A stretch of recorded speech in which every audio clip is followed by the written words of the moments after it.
Un Monaco Press Club qui s'est déroulé 3 jours à peine après la fête nationale, la première pour Serge Tel en tant que ministre d'État depuis sa prise de fonction le 1er février 2016, il y a près de 10 mois. De nombreux sujets ont été évoqués, notamment la feuille de route donnée par le souverain ainsi que les dossiers prioritaires. Évidemment, le logement des Monégasques, on a la chance énorme d'avoir des excédents budgétaires et donc de faire des investissements sociaux. Donc il faut absolument continuer ça, il faut absolument préserver ce modèle qui permet aux Monégasques de vivre tranquillement, sereinement dans leur pays. C'est un souhait absolument prioritaire du prince. Les questions de sécurité, mais ça participe aussi au modèle monégasque.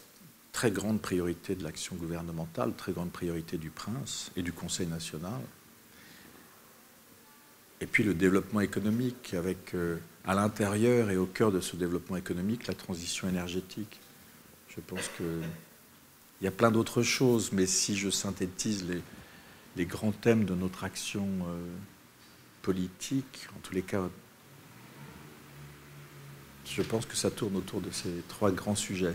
Autre sujet évoqué par le ministre d'État, les grands dossiers menés par Monaco, dont, et ce fut une grande partie de ce Monaco Press Club, les négociations avec l'Union européenne, dans le but de conclure un accord d'association, des négociations engagées depuis un peu plus d'1 an et demi.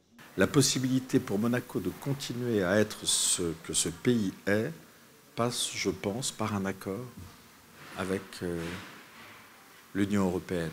Mais ça ne peut pas se faire dans n'importe quelles conditions. Donc les enjeux sont être dans l'histoire, avoir cet horizon européen qui, par chance, s'est ouvert pour Monaco. Nous sommes fondamentalement un pays européen.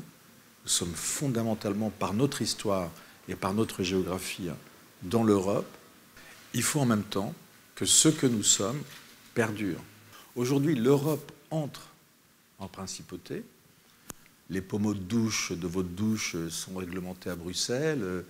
Le double vitrage du Yacht Club est réglementé à Bruxelles. Le carrelage, les mesures de sécurité, les mesures incendie, tout ça, ce sont des réglementations européennes. Mais l'inverse n'est pas vrai. C'est-à-dire que nos